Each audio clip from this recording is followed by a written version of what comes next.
पुढची बातमी, कृषी मंत्री माणिकराव कोकाटे यांनी शेतकऱ्यांसंदर्भात केलेल्या एका विधानामुळे नवा वाद पेटण्याची शक्यता आहे। हल्ली भिकारी सुद्धा 1 रुपया घेत नाही, पण आम्ही शेतकऱ्यांना 1 रुपयामध्ये पीक विमा दिला असं अजब वक्तव्य माणिकराव कोकाटेंनी केलं। 1 रुपयामध्ये पीक विमा देण्याच्या योजनेचा गैरवापर झाला असंही कोकाटेंनी म्हटलंय।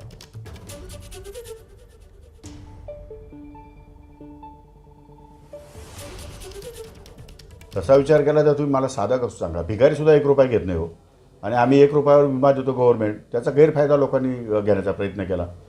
आणि अशा प्रकारचे गैरप्रकार की बाकीच्या राज्याच्या लोकांनी ऑनलाईन अर्ज दाखल केले, त्यामुळे अर्ज खूप साचले, खूप फोपावले। पण प्रत्यक्षात चौकशी केल्यावरती आम्हाला कळलं की आम्ही 4 लाख अर्ज हे नामंजूर केलेले आहेत। पण याच्यात सुधारणा करणं आवश्यक आहे, त्यामुळे सुधारणा काय काय करायच्या, कशा करायच्या ते मुख्यमंत्री महोदयांशी बोलल्यानंतर, उपमुख्यमंत्री महोदय बोलल्यानंतर ठरवेल।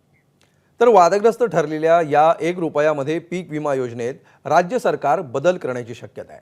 पीक विमा योजना आता 1 रुपयात देण्याऐवजी 100 रुपयांमध्ये देण्याचा विचार होणार आहे। मात्र अल्पभूधारक शेतकऱ्याला 1 रुपयातच पीक विमा ठेवण्याचा निर्णय कायम करण्याची शक्यता आहे। पीक विमा योजनेमध्ये बदल करण्यासाठी कृषी आयुक्तालयानं राज्य सरकारला अहवाल सादर केला आहे। येत्या अर्थसंकल्पीय अधिवेशनामध्ये या संदर्भात घोषणा केली जाणार आहे।